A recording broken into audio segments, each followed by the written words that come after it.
Uno de los autores más importantes económicos de la economía del siglo XX y más vastamente, viendo toda la película historia de la historia del pensamiento económico, fue Milton Friedman.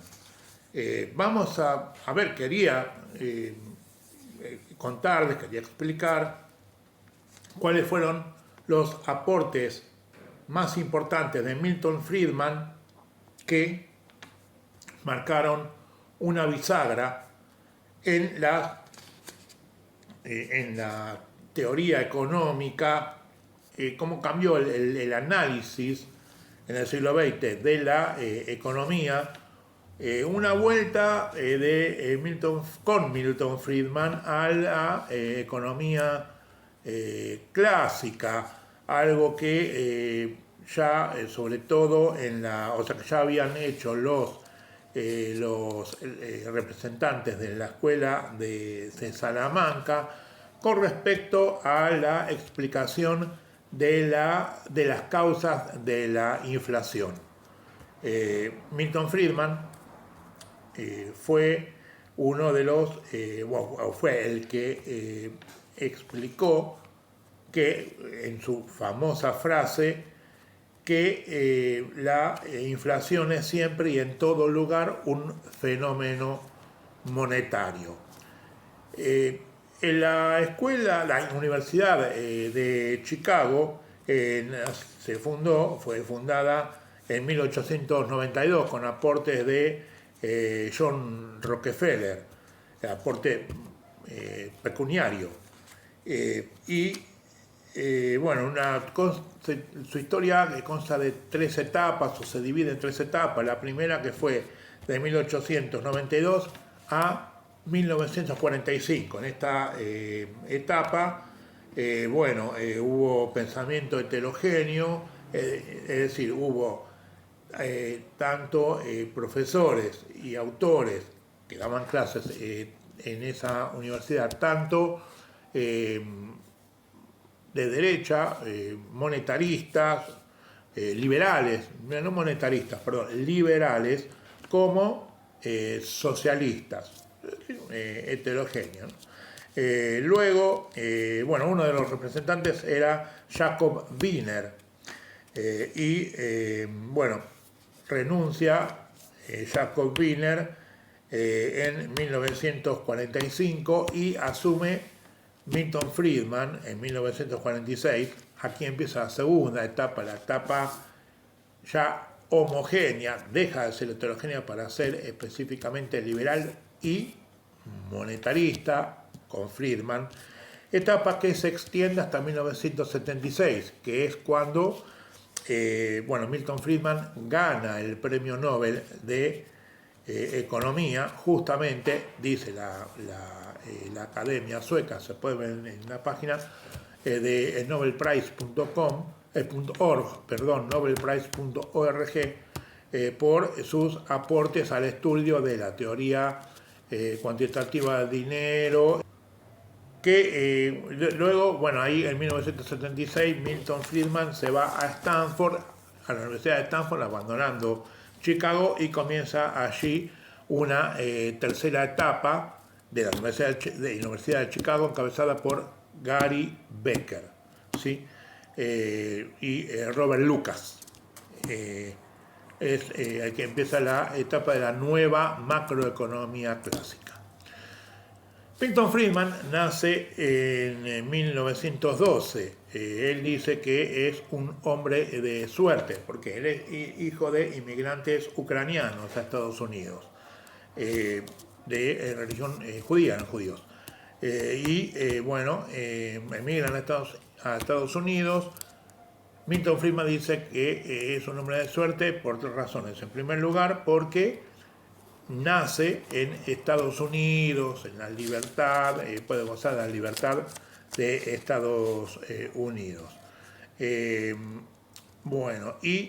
Luego, una segunda causa por la cual se considera un hombre de suerte es porque sus profesores lo al descubrirlo, había escrito, tenía ya escritos, y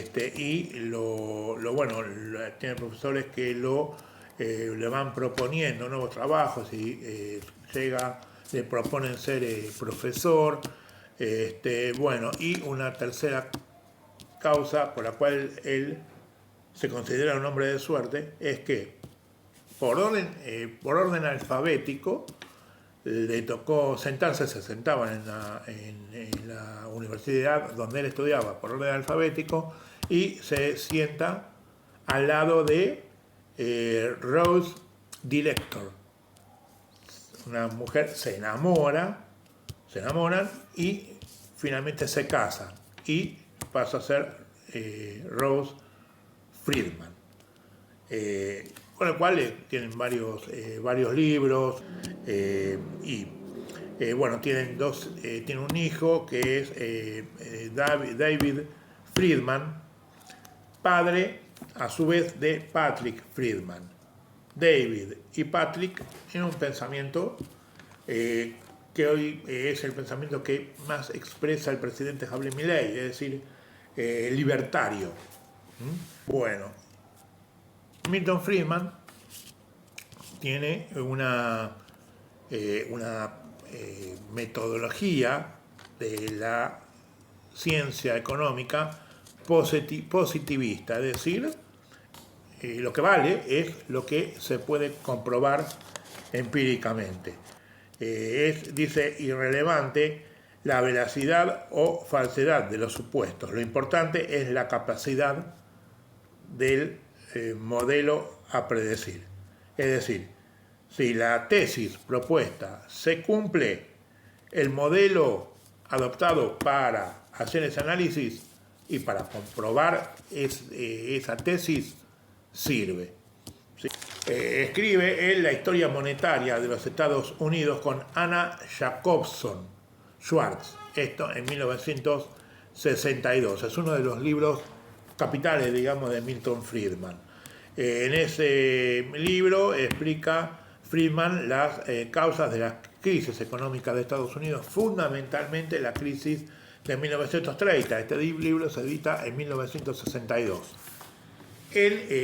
Muchos economistas, y sobre todo el ala socialista, decían que fue una crisis del capitalismo, la crisis de 1930, que fue una crisis muy grande del capitalismo y que estuvo en peligro el capitalismo en sí, la existencia del capitalismo, ¿no? Que pudo haber sido el fin del capitalismo. Milton Friedman escribe él, que la crisis, esa crisis del 30 no fue una causa de lo que vino después, desocupación y demás, la de Gran Depresión, sino que fue la crisis de la Bolsa de Nueva York de 1929, que empezó con la Gran Depresión, fue una consecuencia de una emisión desmedida, una emisión monetaria desmedida por parte de la Reserva Federal, Banco Central de Estados Unidos, durante la segunda década del siglo XX. Estamos hablando de 1920, 1928, 29, que fue cuando los países, debido a los problemas derivados de la Segunda Guerra Mundial, Alemania la Primera Guerra Mundial, Alemania había bloqueado el acceso del oro a Gran Bretaña, por lo tanto Gran Bretaña no tenía oro para respaldo de su moneda, y entonces en Génova se decreta, digamos, que el respaldo monetario podía ser en oro o en cualquier moneda convertible al oro, entre ellos el dólar. Esto posibilitó que se haga una emisión monetaria descomunal, colosal, diría López Murphy, obviamente a través en Estados Unidos, por la Fed también, en Gran Bretaña, pero volquémonos al caso de Estados Unidos, que fue lo que llevó a que mucha gente tenga dinero para especular en la bolsa, esa gran especulación llevó a la crisis de 29. Toma para el análisis de la inflación, ahí su famosa frase, la inflación es siempre en todo lugar un fenómeno monetario, para demostrar las causas de la inflación, toma la teoría monetaria de Irving Fisher, un economista que vivió a caballo del fin del siglo, mediados del siglo XIX, 5 aproximadamente, fallece en 1947. Y entre 1911 y 1920, Irving Fisher postula una ecuación que se conoce como la ecuación Fisher o la ecuación de la teoría cuantitativa del dinero. ¿Sí? Milton Friedman lo toma en 1960, esto siempre tuvo ese pensamiento con respecto a la causa de la inflación, pero él se opone al pensamiento de Keynes, de John Maynard Keynes, y toma Milton Friedman esta ecuación de Irving Fisher, que Fisher la postuló entre 1911 y 1920. Y Milton Friedman la retoma entre 1960 y 1970. Keynes falleció en 1946. Y bueno, el mundo tuvo una política keynesianista hasta que reapareció la inflación, que Friedman dice, bueno, era lo que yo postulaba y queda demostrado. ¿Cómo lo demuestra? Por eso Milton Friedman gana el premio Nobel en 1976. Es M por B, ya voy a explicar qué significa cada letra. M por B es igual a P por Q, o por T o por Y, parece jeroglífico. Vamos a detallarlo. M es la oferta monetaria, uno de los que se llaman los agregados monetarios, M0, M1, M2, se toma M1, es decir, M de money. ¿Qué significa M1? Que es básicamente el dinero que hay circulando, el dinero que todos tenemos en nuestro bolsillo y que efectivamente usamos, más lo que está depositado en los bancos, que también circula, ¿sí? El dinero que podemos tener, y esto ya tiene que ver con la demanda de dinero. ¿Para qué demandamos? Es para consumo, para ahorro y para atesoramiento o especulación. No es lo mismo ahorro que atesoramiento. Atesoramiento es tenerlo en casa guardado debajo del colchón. Esto no es ahorro, es atesoramiento. Lo tenemos guardado y el dinero hasta empieza a perder valor. En cambio, el ahorro lo tenemos, por ejemplo, en el banco en un plazo fijo y nos da interés. Y mientras el banco presta ese dinero, por ejemplo, a otro particular para hacer una compra de un bien X, una máquina o una casa, o a una empresa para que invierta en bienes de capital, por ejemplo. Y la otra parte también es para consumo, que la plata también circula, ¿no? Todo eso es M1, el dinero que está circulando en la economía. Eso multiplicado por V, por velocity, es decir, la circulación, la velocidad con la que circula el dinero haciendo transacciones. Juan le compra a Pedro, Pedro le compra a José, José le compra a María, María le compra a Eulalia, bueno, así, eso durante un año. La cantidad de veces que cambia cada unidad monetaria, es decir, cada billete, en el término de un año, ¿sí? Eso es igual, M por B igual a P, o sea, price, o sea, precio, que es lo que indica el índice, lo que informa el índice, el IPC, índice de precios al consumidor, por Q. ¿Qué es Q? Quantity, la cantidad de bienes y servicios producidos en la economía. Esto en el término de un año. Milton Friedman prefiere la ecuación M por B igual a P por Q, por quantity. ¿Sí? Entonces, ¿qué puede pasar? Vamos a las variantes. Decimos, y como dijo Irving Fisher tuvo varias variantes en la ecuación. Si sube, manteniendo constante la velocidad de circulación y Q, la cantidad de bienes y servicios, permanecen aproximadamente constantes. Si sube M, si sube el dinero circulante, la cantidad de dinero, sube P, suben los precios. Y vamos al ejemplo modelo. Por ejemplo, vamos a suponer que hay, como único bien de la economía, 1 kilo de pan. ¿Sí? M, el dinero circulante, es 1.000 pesos, la suma total, ¿cierto?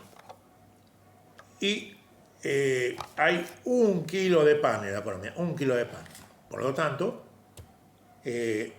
se traslada, se despeja P llevando Q al otro miembro, es decir, M sobre Q es igual a P. Por lo tanto, 1000 sobre 1, M1000, Q1, 1000 sobre 1, 1000 dividido 1 es 1000. El precio del kilo de pan va a ser 1000. Vamos a poner ahora el ejemplo de que el gobierno, por los jubilados, por los pobres, por los emite 1000 pesos más. Porque tiene que pagar deuda, emite 1000 pesos más. Esos 1000 pesos van a la economía. Sigue habiendo 1 kilo de pan. Por lo tanto, M es 2000 ahora, dijimos. ¿Sí? 2000, si sigue habiendo 1 kilo de pan, 2000, la base monetaria, la oferta monetaria, dividido 1, por lo tanto el precio ahora va a ser 2000. ¿Sí? ¿Se entiende? Cuando sube M, invariablemente sube P. Por supuesto, puede ocurrir lo contrario. Puede subir Q y no sube M. Es decir, sube la oferta de bienes, pero no sube el dinero disponible. Por lo tanto, el precio baja, ¿sí? Porque hay más bienes con la misma cantidad de dinero. Oferta de bienes, mucha oferta de bienes con respecto al dinero que hay circulando, los precios tienden a bajar. Entonces, ¿qué es lo que sucedió, por ejemplo, a partir de 1875 con la puesta en marcha de los ferrocarriles en Canadá, en Estados Unidos, en la Argentina? Eso posibilitó que haya mayor llegada, que se empiecen a producir los campos y llegaran en relativamente poco tiempo, en 6 horas, 10 horas, los cereales del campo al puerto. ¿Sí? En el caso de Buenos Aires, pónganle de cualquier localidad productora de la Pampa Húmeda de la provincia de Buenos Aires, o de Córdoba o Santa Fe, al puerto de Santa Fe o Buenos Aires. ¿Sí?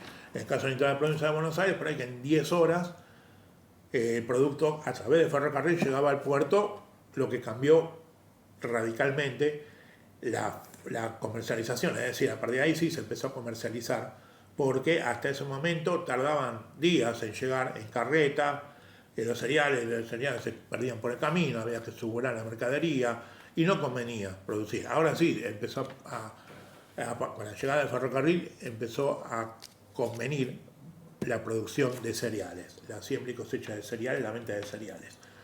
Entonces, bueno, con la llegada del ferrocarril y la suma de la producción de Canadá, Estados Unidos y Argentina, aumentó muchísimo la oferta de cereales en el mundo. Pero como existía el patrón oro, haber más oferta y al existir el patrón oro no aumentó. El patrón oro significaba que no se podía emitir más que el respaldo en oro que había. Por lo tanto, al no descubrirse nuevas minas de oro a partir de 1875 y por la cantidad de dinero permaneció igual y aumentó la producción de cereales, la disponibilidad de cereales, la oferta de cereales, de trigo por ejemplo, aumentó, pero la masa de dinero en el mundo fue igual, por lo tanto el precio del trigo empezó a bajar, ¿sí? Aumentó Q, no aumentó M, el precio baja, ¿sí?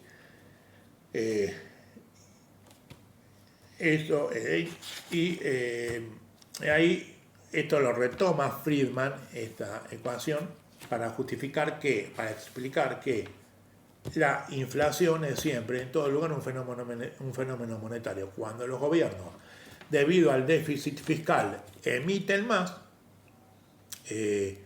y la cantidad de bienes permanece invariable, por lo tanto, suben los precios. De ahí que es siempre en todo lugar la inflación un fenómeno monetario. Por eso Friedman decía también que lo ideal sería que a través de una computadora se emita un 3% de dinero por año, ¿sí? Entonces se va a saber, las empresas van a empezar a fabricar un 3% más. Por lo tanto, el PBI va a subir un 3% y va a absorber el crecimiento del 3% de la base monetaria. Así se asegura que la economía crezca un 3% y no se produzca inflación. ¿Sí? Y otra cosa, que ya por ahí terminando, que además, bueno, decía Milton Friedman que al acelerarse la baja de la demanda de dinero, porque al haber aumento de la emisión monetaria, ¿qué hacemos? Enseguida el dinero empieza a perder valor. Al perder valor, enseguida nos desprendemos del dinero, que demandamos cada vez menos dinero. Al demandar cada vez menos dinero, aumenta, por lo tanto, la velocidad de circulación del dinero. Menor demanda es inversamente proporcional a la velocidad del dinero. Baja la demanda de dinero, sube la velocidad de circulación del dinero, pues todos nos desprendemos enseguida antes que pierda valor. Y al aumentar la velocidad de circulación del dinero, por lo tanto, hay más transacciones, misma cantidad de bienes, aumenta el precio. Y esto se va retroalimentando hasta convertirse en hiperinflación. Lo hemos vivido en el 89, en el 90, en el 91, los que no son tan jóvenes recordarán. Breve referencia, dice Milton Friedman que lo que falló en la crisis del 30 no fue el capitalismo, sino que fue la Reserva Federal de Estados Unidos en el manejo de la crisis. ¿Por qué? Porque no aumentó la cantidad de dinero ante la baja, digamos, o sea, todo el mundo atesoraba, la gente empezara a estar desocupada, los pocos que tenían trabajo y malos desocupados empezaron a atesorar dinero, hasta que los desocupados se lo gastaban, los que tenían un peso lo guardaban porque estaba el pariente sin trabajo, el amigo sin trabajo, se la veía venir y dije, mejor guardo, no gasto. La gente empezó a atesorar, no guardaba en los bancos, prefería tenerlo en la casa, los bancos empezaron a cerrar y la Reserva Federal, criticó Friedman, no aumentó el dinero, sí puso más dinero por parte del Estado para hacer que la gente, con el New Deal, los que estaban desocupados, empiezan a trabajar en obras del gobierno, pero no eran privadas, por lo tanto no aumentó no hubo producción y por lo tanto no aumentó la economía, no aumentó el PBI, ¿sí? Y por lo tanto no aumentó el escaso dinero que había circulando, la escasa oferta monetaria. la Fed no aumentó la oferta monetaria, la gente empezó a atesorar y había cada vez menos plata circulando. Eso llevó a una baja de los precios y por lo tanto una baja del PBI y aumentó en consecuencia la desocupación. Hay datos que revelan que la desocupación al final de la década del 30, 1937, 38 en Estados Unidos fue mayor que en 1930-31.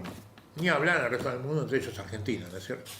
En fin, eso es básicamente lo que critica, digamos, los mayores aportes de Milton Friedman. La explicación de la causa de la inflación, que es siempre en todo lugar un fenómeno monetario, y esta crítica al modelo de Phillips, Milton Friedman finalmente, después en 1976 él gana el premio Nobel, deja Chicago, pasa a la Universidad de Stanford y escribe el libro Free to Choose, es decir, libres para elegir, que también se hace una serie televisiva que tuvo mucho éxito. El libro se puede conseguir en algunas librerías de la avenida Corrientes.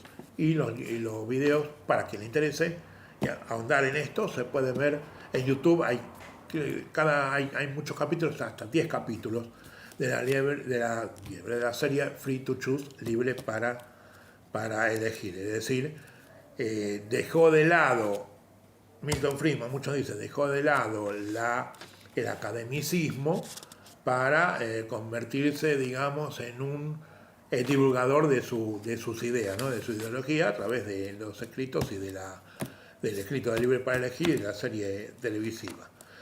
También criticado fue en su momento a Milton Friedman, él en un momento convocado por la dictadura de Pinochet, porque tenían inflación y demás, lo convocan para ir a Chile. Él, como era una dictadura, no quería quedar pegado a una dictadura, como que colaboraba con la dictadura. Finalmente sus allegados, sus compañeros de Chicago y sus muchos alumnos le piden que viaje.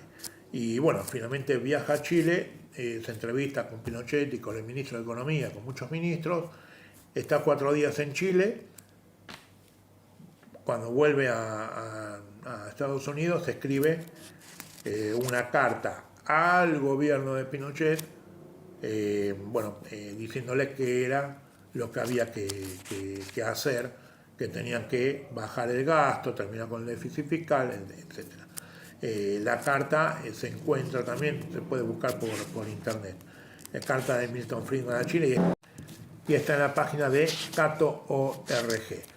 De todas maneras, Milton Friedman quedó, más allá de sus buenas intenciones, quedó pegado un poco ligado a la dictadura de Pinochet, como ayudando a la dictadura de Pinochet. Él después se lamentó de eso, dijo que colaboró como economista, como si lo hubieran llamado a cualquier otro país. Es más, dice que lo que él hizo fue tratar de que mejore la economía, así crecía la clase media, y un día se terminaba la dictadura y preparaba la economía para que la democracia, cuando viniese la democracia, estuviera la economía mejor para todos los chilenos. Esto es lo que él argumentó. Finalmente Milton Friedman fallece en el año 2006. ¿Sí? También, obviamente, obviamente puede haber fallecido en otro lado, pero fallece en Estados Unidos. Esta es la historia de Milton Friedman y los aportes, un breve bosquejo de los aportes fundamentales.